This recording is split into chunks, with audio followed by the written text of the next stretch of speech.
Thank you, Tyler. So we'll get started with the program now. I'm Mike Boland. I'm Chief Analyst at BILC and San Francisco Chapter President of the VR/AR Association.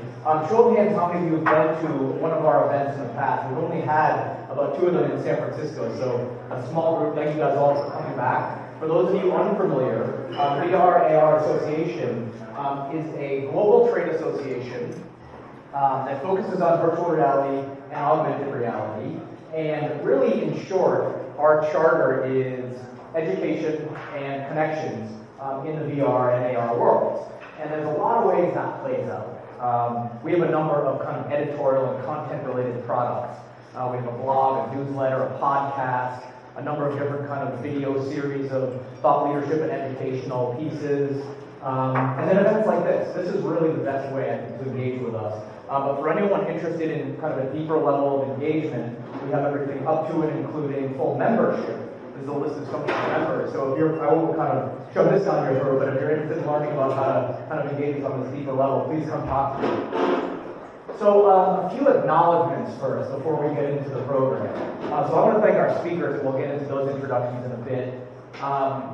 Especially Lenovo. Lenovo actually turned us on to this event space, so we want to thank Runway, Tyler, and Stella, and the whole team. It's a great space here, and we definitely want to come back here. And also our media partners.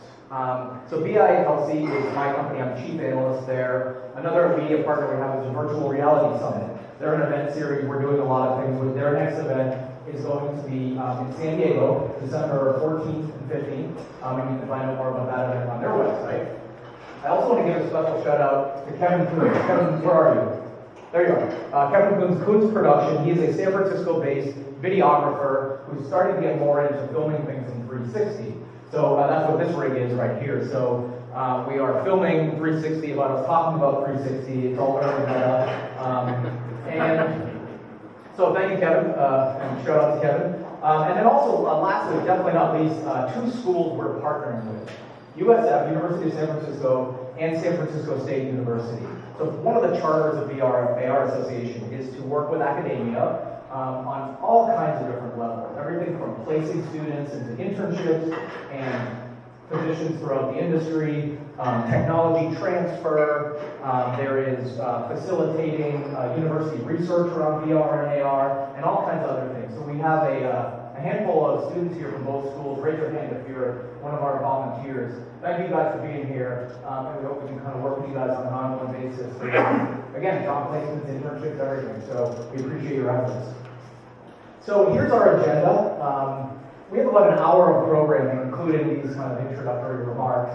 And next we're going to hear from Carter at Lenovo about all the cool things they're working on in mobile AR. And then after that, we're going to have our panel. So we have 3 heavy hitters in the tech world that are increasingly sinking their teeth into VR and AR through strategic investments.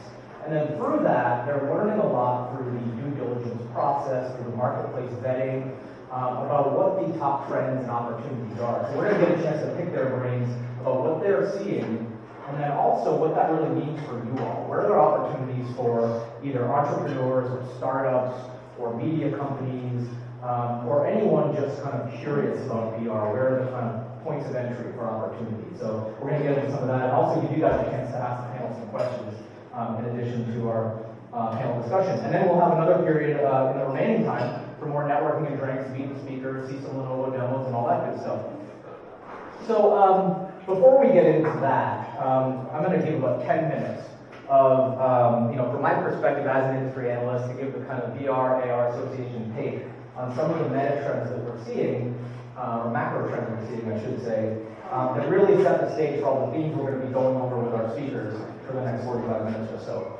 So when we first started planning this event, we picked the date, I suddenly realized and got excited that we're in the middle of October now, we're past the middle of October, and this is really going to be looked back on as a historic month for virtual reality, for lots of different reasons. So far we've had Oculus Connect 3. Did anyone actually go to that, the Oculus Developer Conference? Nice. A lot of cool things announced there. The kind of sexy headline that everyone's talking about was probably the touch controllers, although you could argue that those are way too late. But a lot of the kind of behind-the-scenes stuff was also very cool. Achieving 90 frames per second with lower processing power, PCs that are VR ready, that are at a sub $500 price point, lots of things like that that bring VR kind of to more people. Likewise, the PlayStation VR just came out.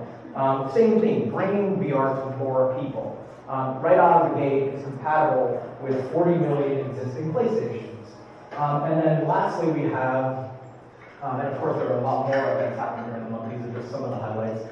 We have Google, which announced Daydream View, or showed the specs for Daydream View.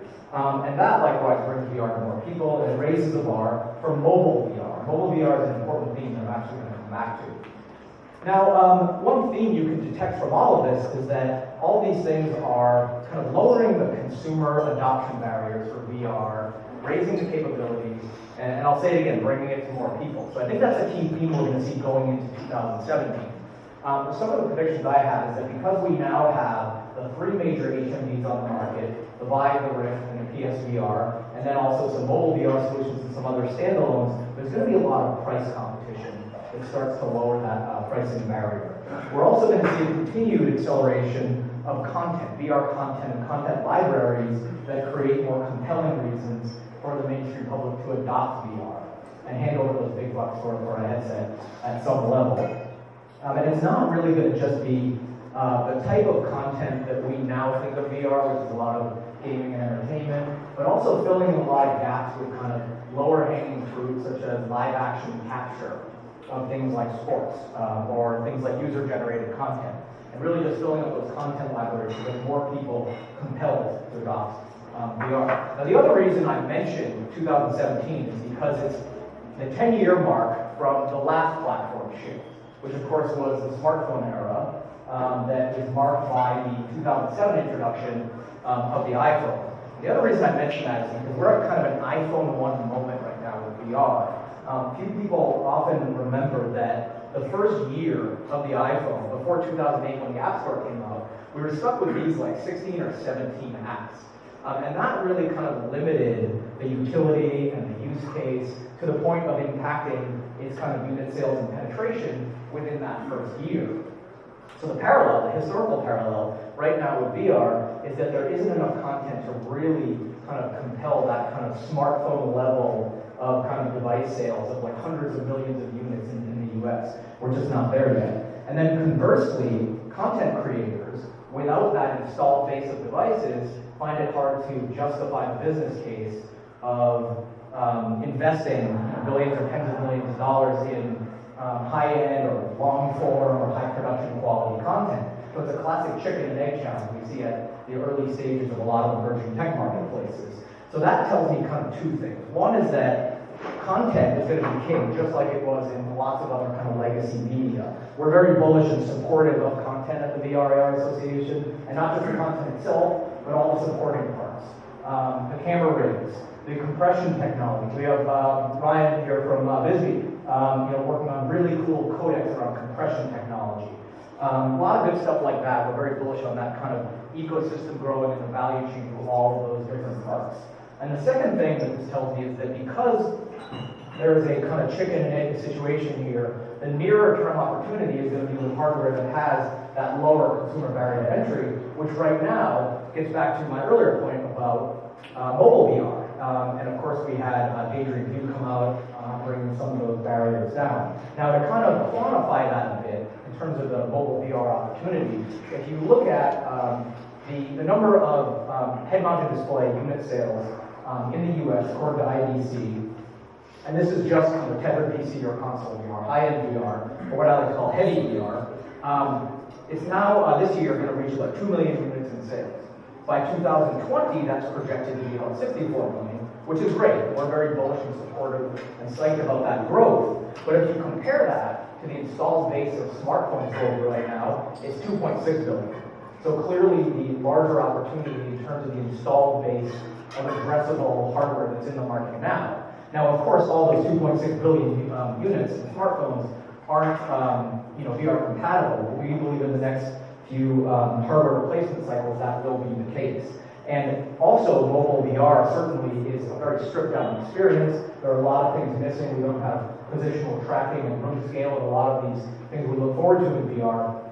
But the point is that in the short term, in terms of broader penetration, it's something that's going to sway the masses, we believe, sooner. And I like to think of it as a gateway drug to full-on heavy VR.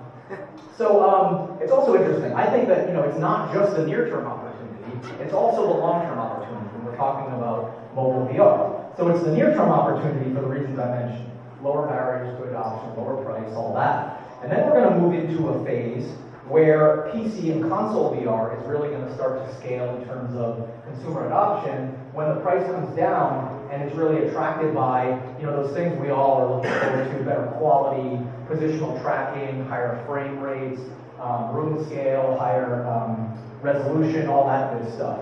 And then what's going to happen is we're going to move into what I call phase 3, which is back to mobile VR, where it's the best of all worlds, where it's all those great features, but yet it's in a smaller package and untethered. And it's going to take a few kind of cycles of Moore's law to get us to that point. But that's the point we're going to get to. And then also along the way, as we get to phase 3, there are a lot of other kind of holy grail type features of VR that we're going to move closer towards, such as photorealistic light fields, such as haptic feedback, all those great things. And the reason I really mention all of this is that for anyone looking at VR from a development perspective or from a business perspective, it really helps to follow these types of platform shifts and the trends of where things are going to really determine where to place your chip from a development perspective with all these kind of different platforms and consumer entry points.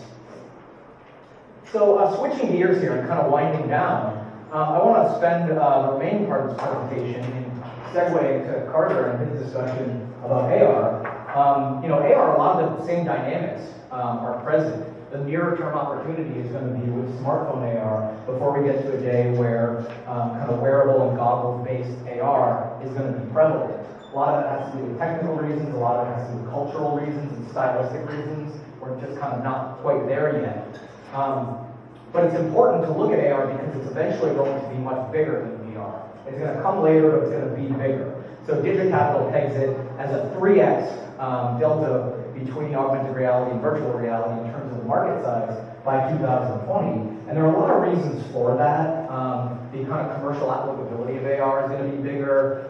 There are other factors such as, it's going to be big in enterprise and a lot of just kind of different verticals. But also, as an analyst, I would look at a metric that's called share of user time per day. We use that when we're looking at things like TV and radio and mobile and what people are doing for their day. And AR, if you think about it, due to its kind of less immersive, inherently less immersive state, is something that you can conceivably use all day without running into walls and being fully immersed, as opposed to VR, due to its kind of full immersion, it's only really practical for a certain share of your day. So some of the reasons behind this kind of huge difference in kind of market values when you look at AR. Now it's interesting too, we're already starting to see some consumer appeal with AR. When you look at its earlier and yes, very much more primitive forms of AR, and I got to dance on this carefully because whenever you bring up these examples in the context of AR, 20 or 30 people jump down your throat that this is not true AR, and they're actually right.